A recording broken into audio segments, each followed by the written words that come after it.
Welcome to Networking Unleashed Building Profitable Connections, the show where relationships turn into revenue and rooms turn into communities. I'm your host, Michael Forman, and today's episode goes straight to the heart of what most professionals get wrong about networking. We're talking about connection, real connection, not name tags, not awkward small talk, not hoping the right person happens to sit next to you. My guest today is someone who knows how to bring business professionals together on purpose, design networking events that actually work, and build in person communities where relationships don't end when the event does. If you've ever walked into a room full of people and walked out with nothing to show for it, or if you've ever wondered why some events spark opportunity while others fall flat, this conversation is for you.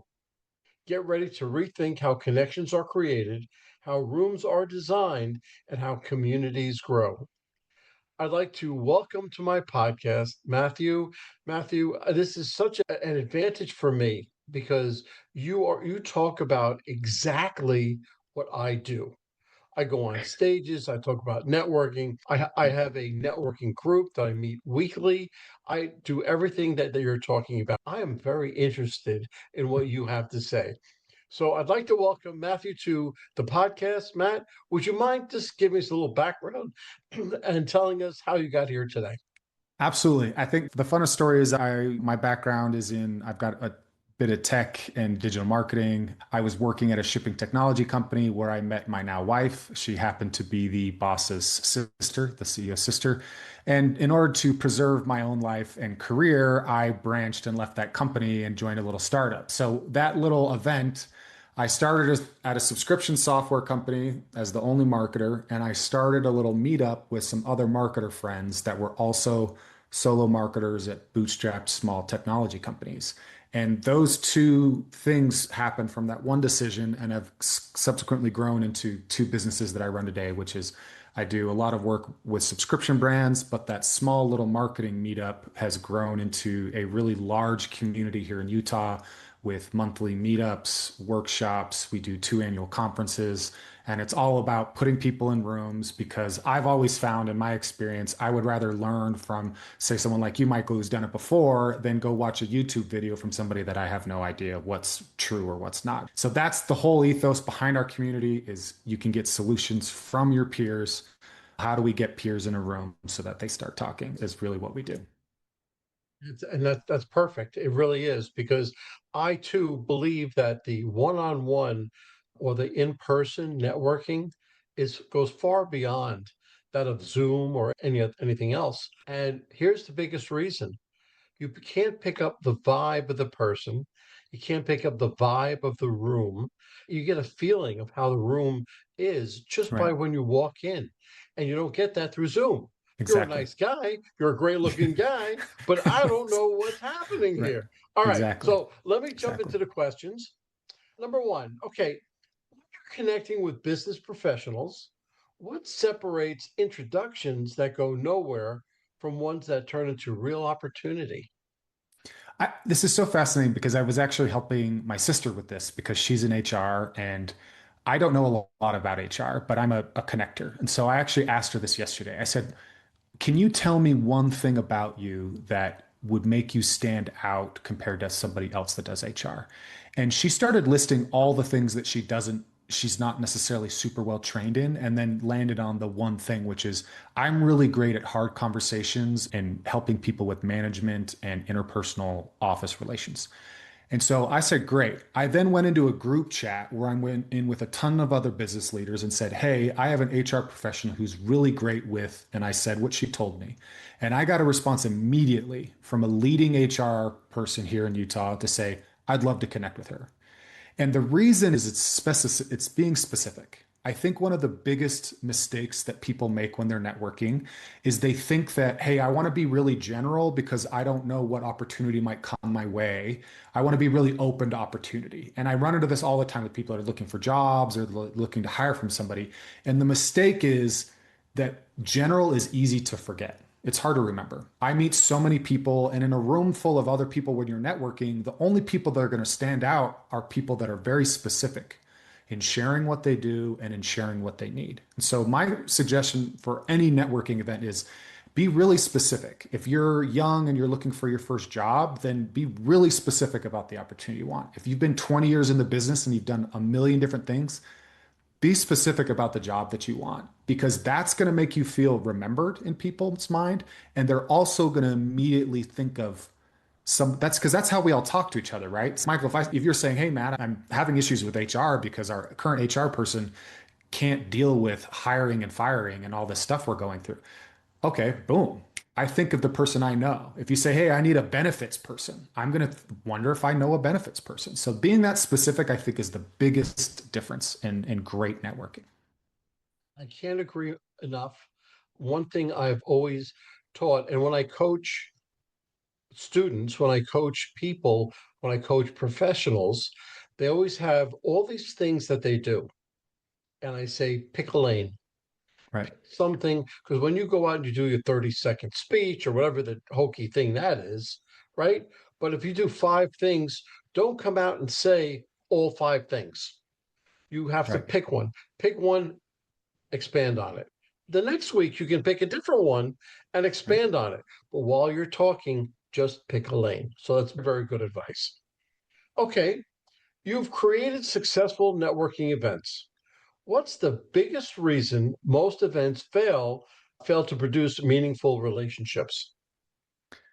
Yeah, I'd say that it's twofold. One is like within individual events, you need to really understand like the purpose of why people are coming, I think, right? If we're putting on an event to try to connect, say, legal professionals, that's not specific enough, like we were just saying. What is the reason why somebody should attend? And if you understand that reason very clearly, hey, we're trying to help legal law firms that are looking to expand into new markets. Okay, that gives everybody a compelling reason to come. You can create content that matches that need, and you can create other ways to facilitate that. So I do believe having a very specific goal for why people should show up is an important way to do that.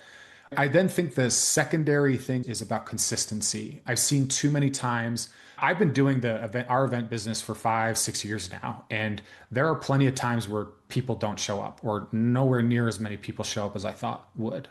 And there are times when twice as many people show up. And so I think the other mistake is not understanding how much consistency and feedback are important in that. It's not just, hey, we're going to do a networking event next month. And if it works, if it doesn't, we'll go on to the next thing. It's no, we're going to plan networking events over the next 6 months. And this is our commitment to doing those things. This is how we're going to show up. This is how we're going to try to get people excited, how we're going to get people coming back. Because I have found the fun thing about it is if people really enjoyed your event and you can't tell them that you have another one coming, you're missing that excitement. Like you want to capture that. So those are the two things: is being really specific and building your events around those goals and doing them over and over again and not giving up just because it seems hard. Okay, so now the events that you've produced, are they events like businesses have tables, or are they just big networking events? We do a little bit of both. So we'll generally do say like a speaker or a panel around a topic. That's something I really like because people like to come out and learn from somebody they know or have heard of, for example. And it's generally around a topic. So for us in the e-commerce space, there's so many different versions, there's so many different aspects of e-commerce that we can pick a lot of things, but we generally say try to start with something that appeals to a broader audience. We get a couple speakers, we have a panel, and our whole thing is, again, our ethos is really about getting into the weeds. I just hate high level surface responses, right? If you are trying to build an email newsletter for your business, which everybody here in some way, shape, or form is probably trying to do, what landing page builder are you using? Are you running ads or not? What offer are you using to get people to opt into your email newsletter, right? I want to get into the weeds. And so we make sure that the session content, the panels, and our moderator or moderators are going deep because that's what people really want. And then we leave time after for Q&A and open networking. So we then facilitate conversations with everybody who's there. We don't necessarily do a ton with trying to make sure everybody in the room goes around, although we do some things often with trying to get people to show who they are for other people that want to connect with them. But that's really what it's all about for us is we want to provide some content that's a lot of the reason why people show up. But the networking is what everybody talks about as being the reason that they love it so much is the people they meet afterwards, the 5 to 10 people they chatted with after the event. And sometimes that's the speakers, right? Sometimes I really wanted to connect with so and so and they were so helpful. Other times it was like, hey, somebody 2 rows behind me. It turns out they're in the same position I'm in, and we're now sharing notes and we're going to get coffee next week. That happens all the time with our group. That's excellent in what, because when I produce an event, I have an event coming up actually in March. People talk about what's happening with other people. Yes, they came to see all the businesses, but they want to see other people having the same problems that they're Exactly. having and how do they get out of it. So Right. part of our event, part of our weekly network meetings is that we take the last 20 minutes, we pick 2 people and say, okay, what problems are you having? Or who do you want to go and see? Who can't you go in and see? Or who are you having a problem going and seeing? And undoubtedly 15 people saying, I have a contact Yeah. and let me help you with that. And it goes a long way. But I It's love so the much stuff. more natural. It's so much more natural too, where you meet somebody, say, that works on retention, but you're an ad buyer. The retention person, you become friends, they want to introduce you to the ad buyer in their company. Like it's just so much simpler where we just create a space. And I do think that there's a lot of, as we've done it longer, we've consistently created spaces where people feel comfortable showing up to learn and connect. And those are the people that keep coming out. So if Sure. you're a really strong salesperson and you're viewing it as like potential lead gen for your service, those people do come, but they go most of the time because you're not getting a ton there. You'll turn people off. It's you show up with your authentic self, you're going to meet a ton of other people with their authentic selves. Absolutely. What we do with our networking events is I am heading the whole event, but I say you go in with a servant's heart. You Hmm. go in looking to give instead of receiving. 100%. When you do that, you take all that pressure off your shoulders and you're Yep. just there. All of a sudden, you're having a good time. You're meeting some great people and you're looking to see how you can help other people. Yep. So it's a great Absolutely. combination. It really is. Okay. So, how much responsibility does the event host carry for the quality of connections that happen in a room? I'd say 100%. That's what I Yeah. feel anyway. Yeah. It's really, that's my biggest thing. It's if I'm there in a room when we got 50 people, everyone that I've met there or that I know there, I am trying to connect with somebody else there. And that's me doing the manual work of doing that. But it's also, as I've said, like we want people to show up that want to hang out a little while after or that view that networking connection piece as being really valuable because that's what we're offering. So it's a huge thing for me.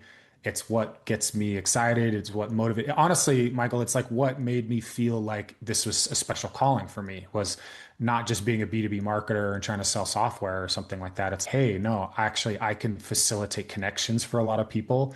It makes me feel really good to help people get like we have people that have bought and sold businesses out of our community that find their next job or that hire people. Like these are life-changing events that are coming out of a simple networking group. And that's really important to me. And I wouldn't do it if it was just a profit motivation or anything other than that, too. Yeah, no, I'm with you 100%. I feel 100% responsible because if they're coming to this meeting, I brought them all together. Okay. Right. Whether it's 5 businesses, 15, 25 businesses, I brought them together. So I want them to get the most out of it. I always feel 100% responsible. Okay.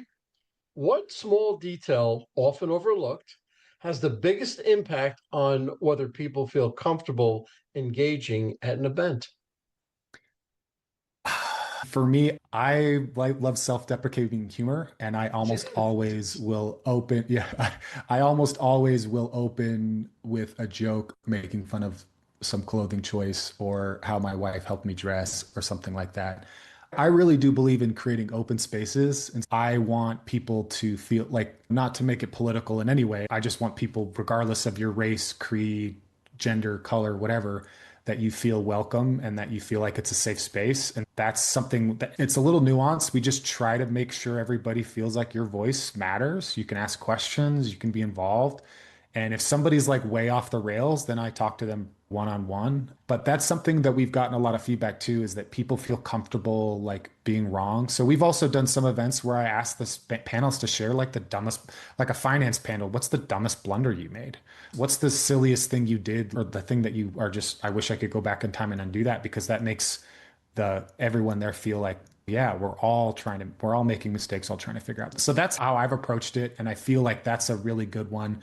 Because otherwise, like icebreakers and stuff like that are just a mechanism for trying to enable some of that. You keep talking about vibe. It's really hard to set a vibe, but people know when it's off. And so you have to look at small ways you're positively influencing the vibe in the room. Otherwise, people just will be turned off. And that's so true. I didn't mean to turn away, but I wrote down the word blunder because in my next networking meeting, that is what I'm going to break out. Okay. Yeah. I always start the meeting off with a self deprecating joke or something or whatever, and it gets everybody to laugh, Right. haha. But I'm going to bring that up in the next time. So I want to thank you for that. Okay. In your experience, how does the structure of an event shape the behavior and mindset of the attendees? Yeah, no, that's a great one. I'll tell you this, an event structure that we've tried a couple times and has not worked out well is I keep thinking I want to do a real hands-on. So let's say you're building an email, like, hey, come build the emails you need for your business, a welcome flow for new customers.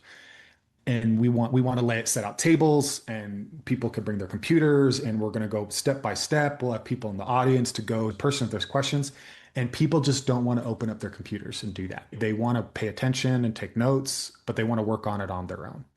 And so that structure I've struggled to make happen because I'm trying what I think will be helpful, but people aren't wanting to show up in that way. And so for me, I found that we just structure the content a little bit differently. So if it's more about, do I want somebody to show you their playbook? Hey, here's how we do emails, and we're going to step by step. And for me, the signal is, how many times are people taking their phones out to take pictures of a screen? That's okay. I really want to look at that later, versus say like a panel is more like sharing ideas, or we'll often do like roundtables where we're facilitating like discussions amongst the group.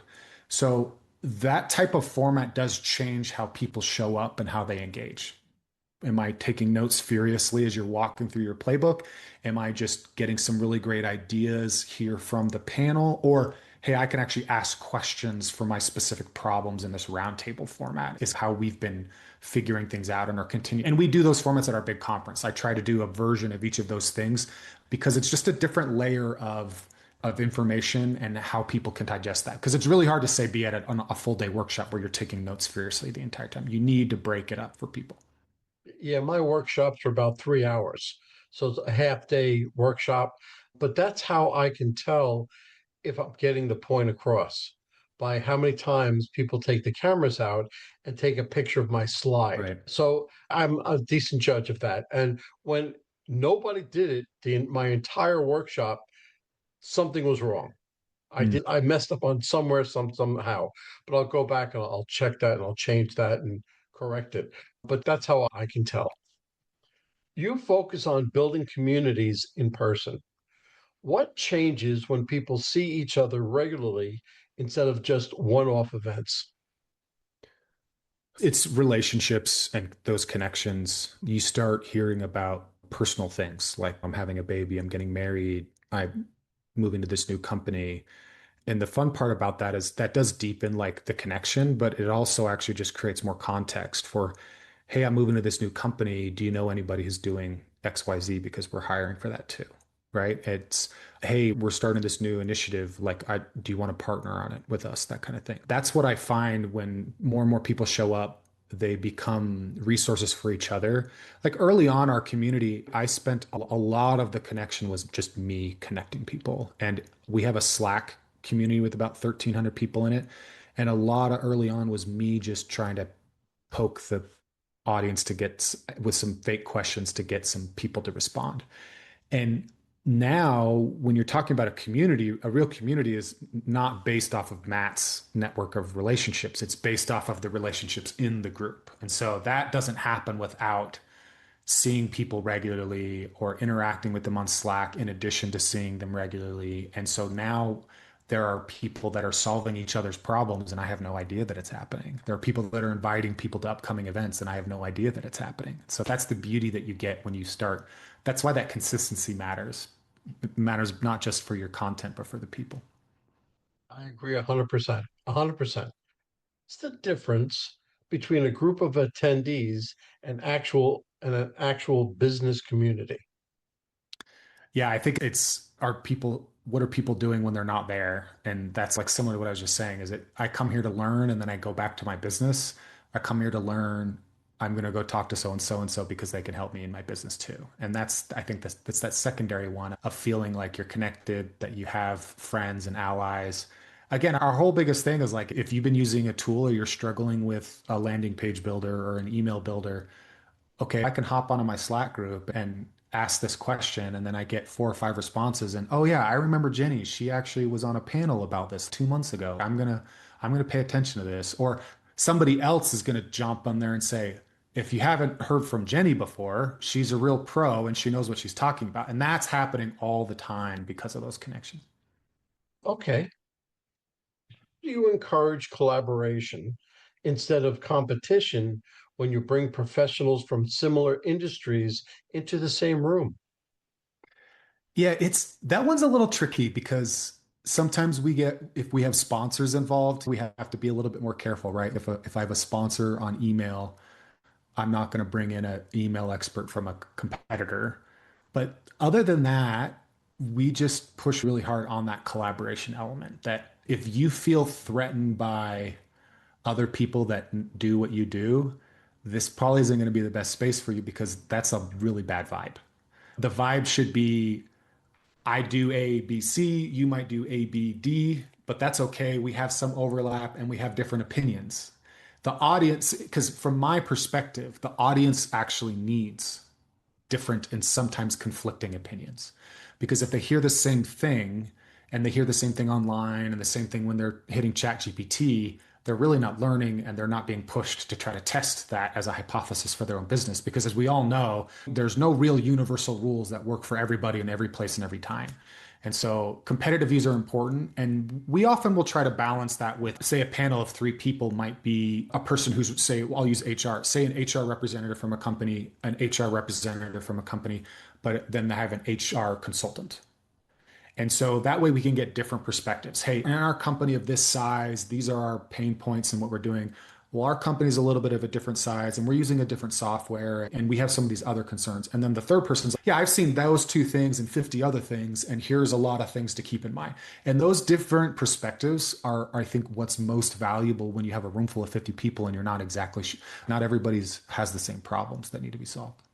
Companies vary in size, obviously, and you use different size. I'm just using your HR thing, but you can't compare a company that has 50 employees to one that has 15 employees to the one that Right. just has a mom and pop. So different needs for different people, and different people they promote exactly what they're after, which is, oh, I just like companies that are 50 people and above. I only like companies from 20 to 50 employees. And they have their differences. So you get a completely different perspective on the same issue, but from different companies. So, yes.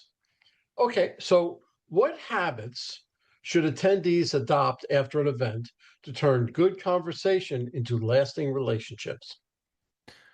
I think it comes back to this specific thing. It's not just how you show up when you're being like, I'm specifically, this is how I'm showing with this event, but also specific asks. I think for the hard part is when you meet somebody new, they're doing cool stuff. You think maybe you could be friends or that you should collaborate on something. Can you think of a specific next step? Hey, I'd love to pick your brain on this one area of your business. Can we get coffee sometime or do a Zoom call or something like that? I think that's really important is just being really specific in how you show up, but also what you ask of other people. And then, yeah, I think it is just like I always like asking other people too, what other events are you going to? What other things like this are going on? Because there might be stuff that maybe I didn't know about so that I could show up to that too. And that's another touch point. Yeah, my biggest thing with when I go on stages or I do a workshop or even coaching, I always tell them that the follow-up is so much more important than even meeting the person. Hmm. Your follow-up is just so important. And it's not only that you follow up, but how you follow up, when you follow up, what do you say when you follow up? All of this is so very important, Yeah. whether you're going to turn the other person off or just say, hey, that's a great idea. Let's grab a cup of coffee. There's Yeah, so much exactly. involved with that. It really is. Okay, let's bring this full circle. If someone wanted to build a strong, trusted business community from scratch, what's the first decision that they must get? You got to understand the need. It's really easy to see a community or people look at my business and they go, oh, wow, if I could get 50 of my customers in a room every month voluntarily, that would be amazing. It would be amazing. That's not how the world works. So, understanding a real need. And so, for us, like I've said, that need is around people really wanting insightful information on what they could do inside their business and also the power of community. So you need to be thinking really clearly about what problem you're solving and also think through all the other ways that people are answering that problem. I think the hard part is like entrepreneurs and business owners is that we think that what we're coming up with is unique when the reality is 55,000, 5 million people are already thinking of that same problem and have different opinions on it. So you come up with that idea and then test it. It should be like any other business idea or any kind of experiment. You have a hypothesis. Hey, we think that we're struggling to get operations people, like people that do sourcing and fulfillment. They're typically not big networkers, like marketers or networkers, usually, in our experience. We're trying to create more opportunities for those operators to come out because we think that they would actually appreciate connecting with their peers. There's just not really a format for them to do that. I might be totally wrong in the next couple of months, and we'll pivot into something else for that part of our group. But that's how you got to evaluate the pain point and think if your solution will actually answer that. And then again, it comes to everything else I've already said about you have a goal now for the event. You need to make sure that you're managing everything related to the event so that goal can be achieved. It's great, valuable information. This is such golden information. I can't begin to tell you. And I'm saying that from somebody who knows. Right. Okay. So obviously, you just know what you're talking about. If somebody wants to contact you about an event or they live in Utah or whatever the case may be, what's the best way that they can get hold of you? Yeah, you can find me on LinkedIn, Matthew Holman on LinkedIn, or come check out our website, ccatalyst.co, if you want to come to an event in the future. We're open, willing. When you were asking that competition question earlier, I was smiling, thinking like there are other communities and events and conferences that have come and gone in Utah. And we love working and collaborating with anybody because our whole mission is just to connect and empower people. So we don't view anybody as a competitor in that space. So Great. This is the difference between attending events and belonging to something bigger. Real networking isn't accidental, it's designed, it's mhm. guided. And when it's done, it creates a momentum that carries long after the room emptied. If today's conversation made you rethink how you show up at events, who you connect with, or how you would build relationships over time, take one action this week. Reach out, follow up, be intentional. Share this episode with someone who hosts events, builds communities, or wants stronger business relationships. Make sure you subscribe to Networking Unleashed, building profitable connections, so you don't miss conversations that help you connect smarter and grow stronger. And if you're ready to build relationships that actually move your business forward, visit forman.com to learn how I work with professionals, teams, and organizations. So until next time, show up with purpose, connect with intention, and build communities that last. Matt, I want to thank you again for coming on the podcast. You were a great guest. Thanks. You're a great host. Well, hold on, folks. Don't go anywhere. Let's hear from our sponsors. David Neal, co founder, Revved Up Kids. Revved Up Kids is on a mission to protect children and teens from sexual abuse, exploitation, and trafficking. They provide prevention training programs for children, teens, and adults. To learn more, go to revvedupkids.org. Henry Kaplan, Century 21. When it comes to making the biggest financial decision of your life, leave it in the hands of a proven professional, Henry Kaplan. Henry is a global real estate agent with Century 21, celebrating his 41st year in business. No matter where you're moving, Henry has the right connections for you. You can contact Henry at 561 427 4888. A huge thank you to our guest for sharing such incredible insights today. And of course, a big shout out to you, our amazing listeners, for tuning in and spending your time with us. If you're interested in my digital courses, being coached, or having me come and talk to your company, just go to Michael and fill out the request form. Remember, networking isn't about being perfect, it's about being present. So take what you've learned today, get out there, and make some meaningful connections. If you've enjoyed this episode, please don't forget to subscribe, leave us a review, and share it with someone who could use a little networking inspiration. Let's keep the conversation going. You can find me on Apple, Spotify, Pandora, YouTube, or my website, forman.com/podcasts.